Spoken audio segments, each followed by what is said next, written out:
Obviously, the New York Jets taking on the New England Patriots in probably one of the most anticipated games of the season at Gillette Stadium. Jets coming up just a bit short, falling to the Pats, 30-23. Tom Brady throwing for 355 yards and 2 touchdowns. Gets the Jets actually on a crazy sick play at the end of the game, just finding a sneaky Rob Gronkowski who just ran it in for about 15 yards for a touchdown. But we look at this Jets team. Defense played really great for them. Ryan Fitzpatrick had a hell of a game, throwing for 2 touchdowns. Didn't throw an interception for once. Actually, really happy about that. But I don't think the defense played that good.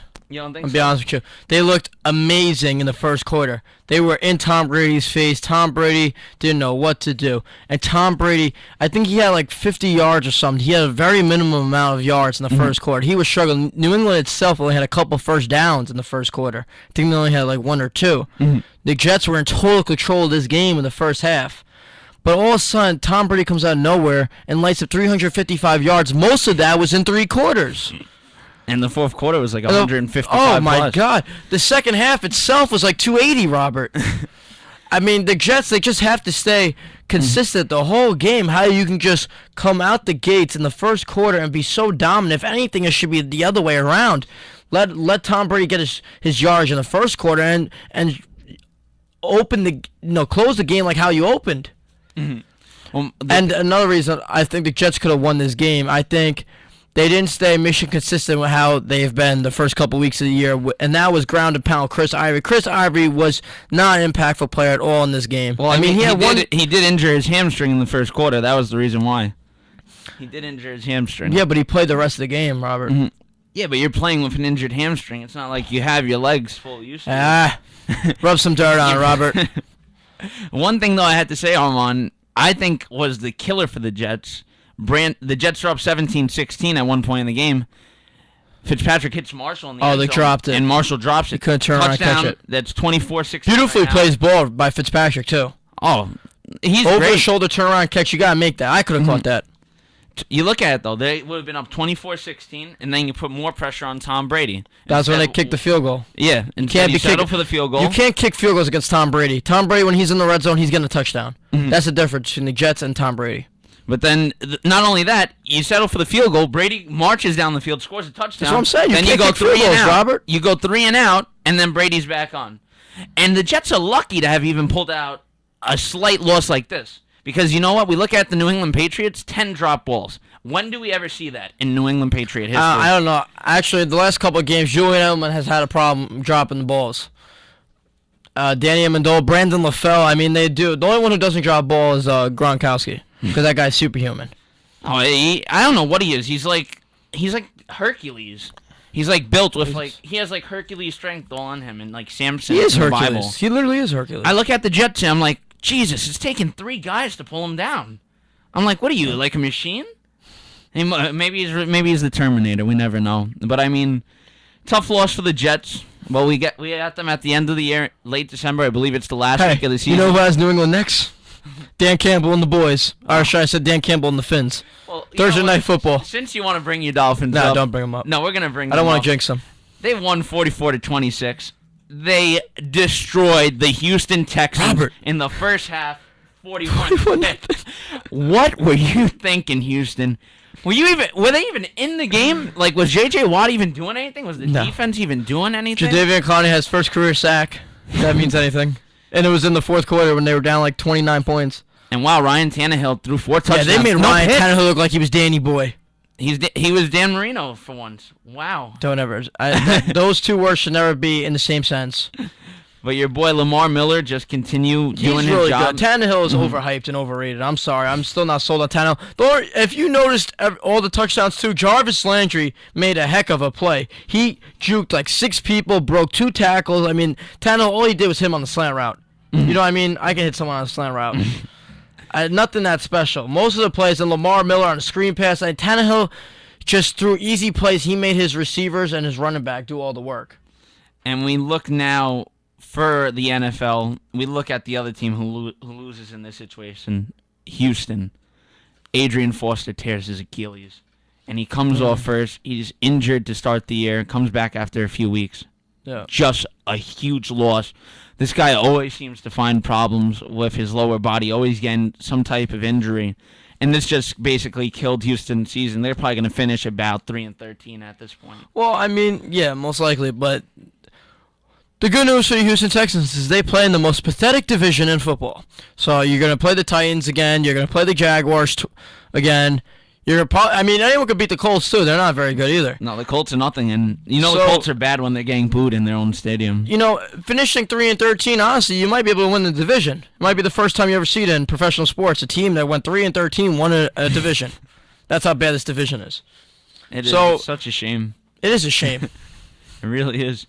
What's even more of a shame is the New York Giants beating the Dallas Cowboys. Now, I'm not saying that in a shameful way. Tom Coughlin picks up his It's a very ugly game. Probably one of the ugliest football games. You just knocked it. See, look, great minds work alike. The Giants probably the worst 4-3 team in all football.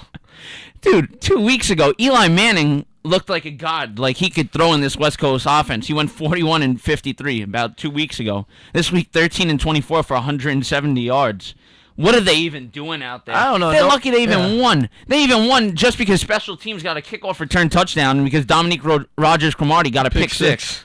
And because they were playing against Matt Castle, who throws 3 interceptions. Who hasn't played a game in like a year and a half. Don't even get me started on Matt Castle. Rob, he might be an upgrade from Brandon Weeden.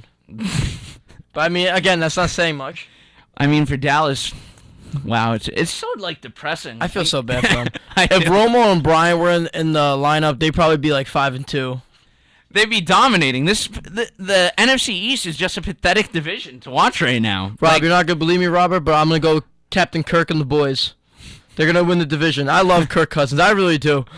He's like, you like that? You like that? You saw his post-game press conference? Yeah. I'm telling you. I like Kirk Cousins. Dude, it's so weird, though. It's like... I wish he was my cousin. And most right now, you might need 6 wins to win this division. The Eagles... It's not as bad as the AFC South, okay?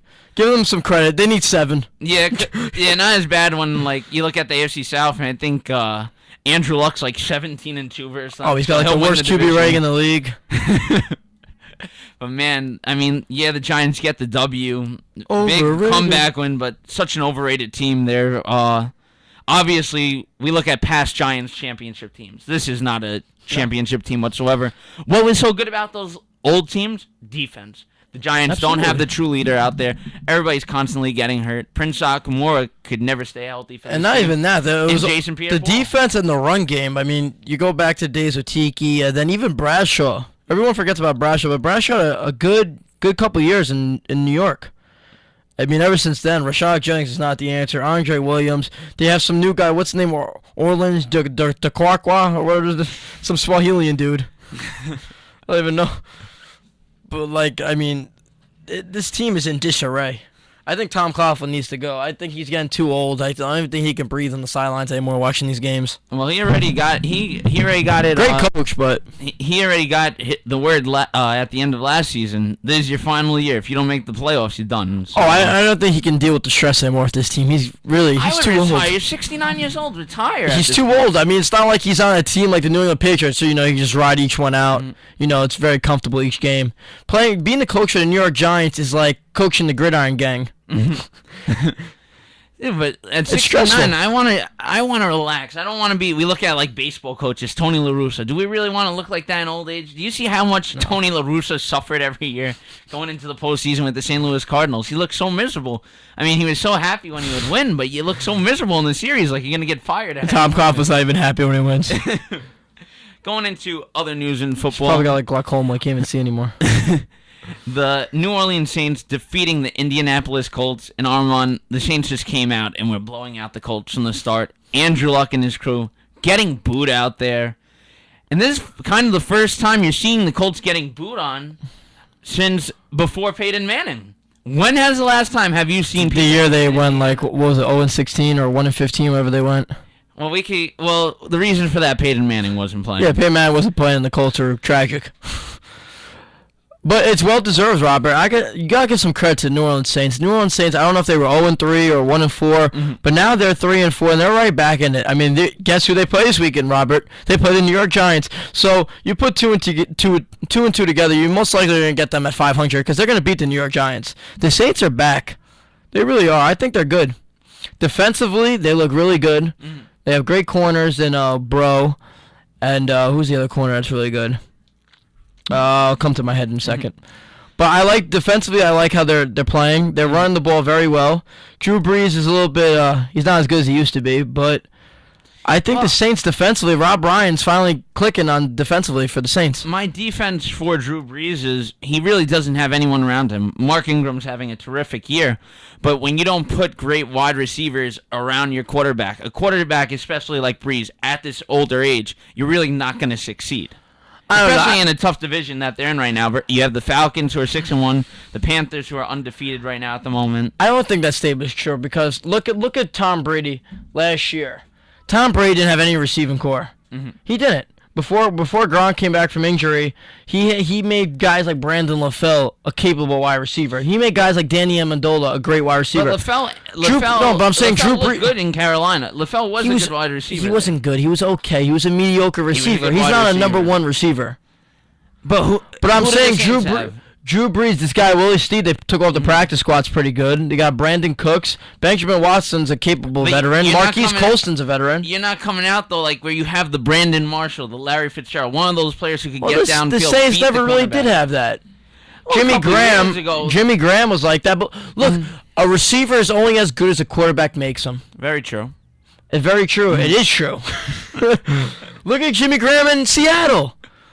Different play style, different quarterback, and Jimmy Graham's just a mediocre tight end.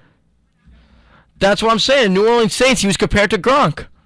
If Gronk goes anywhere, he's still going to be Gronk. I don't know. No, but honestly, I think that's a really, when it comes to football, that's a great philosophy. I'll take Gronk on the Jets any day of the week. Hey, you know who has been a great Jet tight end? Honestly, before he got an ACL injury, Dustin Keller. I really love Dustin Keller. I thought he was going to be the next big thing. He went to the Dolphins. He went to the Dolphins and blew out his ACL. And then career was over. Yeah, I honestly did like Dustin Keller. But Armand, we look at the NFL so far. This season has been terrific. A lot of ups and downs, a lot of different things we're seeing. The Jets obviously looking like a pretty decent team finally. The Dolphins finally coming back in their season. The Oakland Raiders surprisingly looking good. Do you think going later on in the season we're going to see a lot of different things going on, like a lot of different teams we didn't see last year make the postseason? Do you see like different changes coming into this year, the end of the season? A team to make the postseason that hasn't made it yet, that's on the rise. I mean, Oakland looked amazing against San Diego. To just blanket Phillip Rivers in San Diego is a very hard feat to accomplish. But right now, I don't look at the standings. I think the Jets and the Steelers are the two wild card. The Jets are 4-2 and Pittsburgh's 4-3. Oakland's right behind them at 3-3. Miami's behind them at 3-3. But I'll tell you right now, Robert, never pick Miami to make the playoffs. Because week 15 emerges, Ryan Tannehill becomes even worse than he currently was the previous 14 weeks, and the Dolphins just can't score. They give up 40 and they can't score. So the Dolphins will self-destruct at the end. This postseason, I want to see the Raiders this postseason. I love the emergence of Amari Cooper. He kind of reminds me of like Tim Brown. Yeah, you know what? He is really good too, but you gotta give some credit to Derek Carr. I feel like he's not talked about enough. Underrated. Remember, he wasn't a first-round quarterback, taken in the second round, and look what he's done. Hey, he's better than his brother, right? He's better than Johnny Football too, who's took him before him. Okay, who Blake Bortles was taken before him. Football? Robert, honestly, if I put you in a Browns uniform, you might throw for 200 yards. I think my little cousin's better than Johnny Football. I'm better than Johnny Football. I know how to act. I don't act like I'm a child still at like 22 years old, whatever he is. Oh, let's not get that wrong. No, but I act like a child. I think the Raiders have a good chance, but the only thing is once Ben Roethlisberger comes back, I just think the Steelers are just going to climb the total pole and pull away from the pack. The New York Jets, I don't know. The New York Jets actually play Oakland this weekend, Robert. Oh, yeah, I know that. That's going to be a very interesting matchup. Who do you like in that one? I'm taking the Jets. I just think that their defense, we've looked at past seasons versus Oakland, they're able to shut down the quarterback. And, I mean, obviously now the toughest challenge is Amari Cooper, Michael McCrabtree. I don't know. Didn't they play Oakland last year and Matt McGloin was the quarterback and the Jets almost lost, or they did lose? Who was my quarterback at the time? Geno Smith. Geno Jawbreaking Smith. So, different quarterback, different aspect to the game. Oh, look who it is. It's Gotta Terrence Taylor. Oh, finally. Nice for you to join us, Terrence. But we just gave you guys our NFL Week 7 recap. When we come back, we're going to do one more segment. We're going to talk some NBA, but we'll be right back after these commercial breaks. Broadcasting from the basement of La Penta,